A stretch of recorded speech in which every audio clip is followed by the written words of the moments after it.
Mane sir या शेजारी ए इकडे नाही शिवतीर्थ होता इकडे तुम्ही पुढं शिवतीर्थावर चला मी आलो तिथं ओके शिवतीर्थावर जावा तुम्ही सगळे आता काय करतो मी शिंदे साहेब एकच मिनिट फक्त बोला नाही हो इथे बोलतोय साहेब एक मिनिट बोल एकच मिनिट बोला एक मिनिट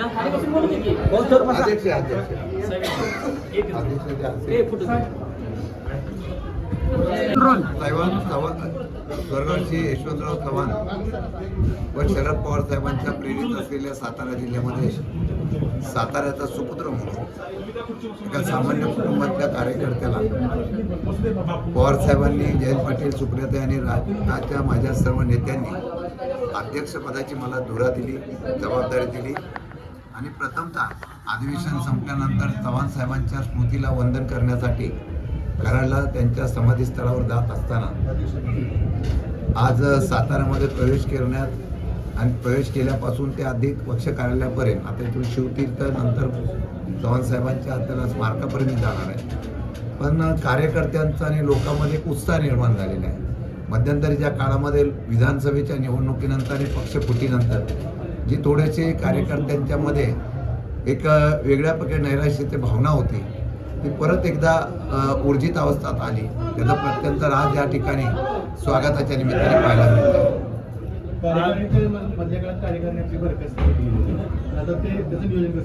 कदाचित हा योगायोग असेल की मला राज्याचं अध्यक्षपद मिळणार होतं म्हणून कार्यकारिणी आम्ही बरखास्त केली होती. पण मी आणि सुनीलजी माने अध्यक्ष आम्ही दोघांनी अनेक तालुक्यांचे आम्ही दौरे केले. मध्यंतरीच्या काळात काही अजून नेते मंडळी पक्ष सोडून गेली होती आणि परंतु त्यामुळे थोडं थांबलं होतं. अधिवेशन होतं बाकीचे, पण आम्ही ड्राफ्ट तयार केलेला आहे. काय काय करायचं याचा निर्णय सुद्धा झालेला आहे. काही तालुक्यामध्ये परत नवीन बांधणी करावं लागते. ती नवीन बांधणी करण्यासाठी चाचपणी चालू आहे. आता अध्यक्षपद मिळाल्यानंतर बरेच लोक पक्षामध्ये काम करण्याची इच्छा व्यक्त करतील. त्यामुळे पक्ष मजबूतीने उभा करण्याचं प्रत्यंतर तुम्हाला काही दिवसात पाहायला मिळेल. महाराष्ट्रामध्ये राष्ट्रवादी शरद पवार पक्षाला मोठं वेटेज आहे, तर तुम्हाला ते पद मिळते. आणि आता महाराष्ट्राबद्दल, सातारा जिल्ह्याबद्दलच आहे, महाराष्ट्राबद्दल कशा पद्धतीची रणनीती हे आता सध्या आम्ही कोणी सत्तेत नाही आहे. महायुतीचे 3 पक्ष सत्तेत आहे.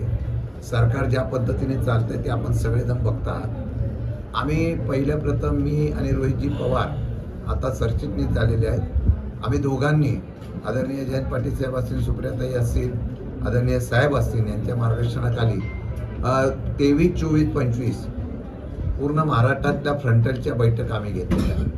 त्यानंतर ह्या बैठका झाल्यानंतर मुंबईची बैठक मी घेतलेली आहे. ते सर्व झाल्यानंतर लोकांच्या त्या जिल्ह्यातले प्रश्न, महत्त्वाचे विषय याचा आढावा घेऊन पूर्ण राज्यभर आम्ही दौरे करणार आहोत.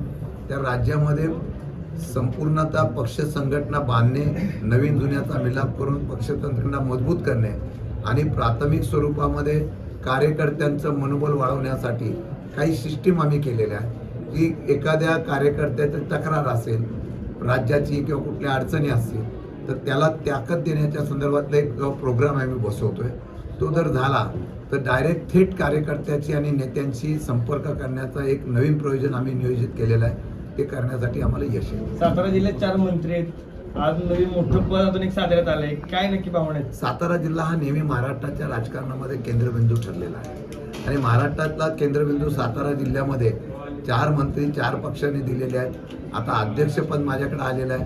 आता मी माझ्या असलेल्या या पदाचा सातारा जिल्ह्यातल्या लोकांना एकत्रित करून परत एकदा हा सातारा जिल्हा नव्हे तर महाराष्ट्रसुद्धा 2029च्या निवडणुकीला परत माझा पक्ष सत्तेवर कसा येईल याच्या बाबतीमधलं काम करणार. जिल्हा परिषद पंचायत समितीच्या निवडणुका आगामी काळात आहे, तर सोबत लढण्याचं काय योजना आहे? नाही, आत्ता तर सध्याच्या कालावधीमध्ये आम्ही ठरवलेलं आहे की जिल्ह्याच्या स्तरावर ज्यांना त्यांना निर्णय देण्याचे अधिकार देणार आहोत. स्थानिक पातळीवरची परिस्थिती बघून आम्ही तसा निर्णय घेणार आहोत. परंतु येत्या काळामध्ये या सातारा जिल्ह्यामध्ये स्थानिक स्वराज्य संस्था असतील त्या निवडणुका लढवताना माननीय अध्यक्ष सुनीलजी माने हे काँग्रेस पक्ष आणि त्याचबरोबर शिवसेना उद्धव बाळासाहेब ठाकरे यांच्या पक्षाची प्राथमिक चर्चा करतायत. मी पण एकदा दोनदा त्या लोकांची चर्चा केलेली आहे.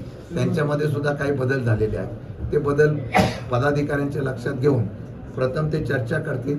मग मी जिल्हा पातळीवर महाविकास आघाडीच्या माध्यमातून येणाऱ्या सर्व निवडणुका कशा लढवायच्या याच्या संदर्भात आपण निर्णय घेऊ. राज्य पातळीवर ज्या ज्या ठिकाणी जसं जसं असेल त्या त्या पद्धतीने निर्णय घेण्याचा अधिकार आम्ही खाली तिथल्या नेत्यांना देणार आहोत. असा कुठलाही प्रस्ताव सध्या नाही. माझ्या समोर एकच प्रस्ताव आहे, तो पक्ष वाढवण्याचा. साहेब, मराठी आणि हिंदीचा सक्तीच्या विरोधात दोन्ही पक्ष असं आहे की राज्यातल्या जनतेने विरोध केल्यानंतर सुद्धा राज्याचे मुख्यमंत्री अट्टास का करतात मला माहीत नाही. त्रिभाषिक आम्ही हे लागूच करणार अशा प्रकारचा जर अशा प्रकारे जबरदस्ती करण्याचा प्रयत्न केला तर महाराष्ट्रातली जनता एकत्र येईल. आम्ही हिंदी भाषिकला कोणी विरोधच केला नाही. हिंदी भाषिक 5वी नंतर आहेत ना, पण पहिलीपासून केलीच पाहिजे. हा जो अट्टास आहे तो चुकीचा आहे. प्रत्येक राज्यामध्ये मातृभाषेला आपण प्रमाण मानतो. मग चेन्नईला तसं प्रमाणे झालेलं आहे. एवढंच कशाला, परवाच्या दिवशी पश्चिम बंगालमध्ये ममता बॅनर्जीने सुद्धा मोठ्या प्रमाणात आंदोलन केलेलं आहे. राज्यामध्ये आता या संदर्भामध्ये राजकीय डोळा निवडणुकीचा समोर ठेवून मुंबई महानगरपालिका काही अशा प्रकारचा निर्णय घेण्याचा प्रयत्न होणं खरं तर महाराष्ट्रातल्या एकसंघतेला दुभाजण्याचा प्रयत्न होता असं माझं मत आहे. हिंदी भाषिक आणि हे जे आहे परप्रांतीय हे जे दादागिरी करतात मराठी माणसांवरती, तर त्याच्यावरती काय? मला वाटतं की दादागिरी काय होणार नाही आणि मराठी माणूस महाराष्ट्र सर्व धर्मांना बरोबर घेऊन जाणारा महाराष्ट्र आहे. मराठी माणसाने नेहमी मोठेपणा दाखवलेला आहे. माझ्या माहितीप्रमाणे आम्ही पक्ष जे आहेत हेच खरं म्हटलं तर समाजामध्ये दरी पाडण्याचा प्रयत्न करतोय. आणि त्याच्या पद्धतीने काही कार्यकर्त्यांना बोलायला लावतात की तुम्ही अशा प्रकारची भाषा वापरा म्हणजे समाजामध्ये दुवे. आता महाराष्ट्राच्या वक्तृत्वाबद्दल परराज्यातला असलेला खासदार जर सातत्याने आव्हान महाराष्ट्राला देत असेल तर महाराष्ट्र कसा खपून घेईल आणि हे जाणीवपूर्वक होते असं मला वाटतंय.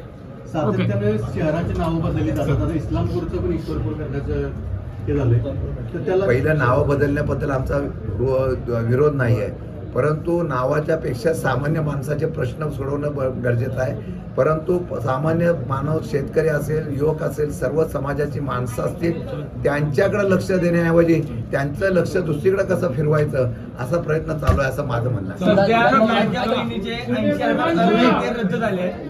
80,000 अर्ज आहेत ते लाडक्या बहिणीचे सध्या रद्द करण्यात आले सरकारच्या माध्यमातून. अजून बरेच रद्द होणार आहे. आणि योजना जाहीर केली निवडणुकीला, आता तिथे कट लावण्याचा प्रयत्न होतोय. एवढंच नव्हे तर मागासवर्गीयांचा निधी वळवला, सामाजिक न्याय विभागाचा निधी वळवला, योग्य नाही. लायसन परवानगी घ्यायचं चालू आहे शासनाचं. खरं म्हटलं तर महाराष्ट्रामध्ये आर्थिक अडचण आलेली आहे. 56,000 कोटीचा सप्लिमेंटरी बजेट आलंय. आता ते 8.5 लाख कोटी आपलं कर्ज झालेलं आहे. आता हे सरकार दारूची दुकानं देऊन दारूचा महापूर करून महाराष्ट्रामध्ये अशा प्रकारचा कर आकारणी करून सरकार जर राज्य चालवत असेल तर याचा कर दुर्दैव नाही. आम्ही परवाच्या दिवशी अधिवेशनामध्ये हा विषय मांडला. 357 काहीतरी दारूची नवीन परमिट देण्याच्या बाबतीत मला निर्णय होतोय, पण मला वाटतं त्याला विरोध सुद्धा होतोय.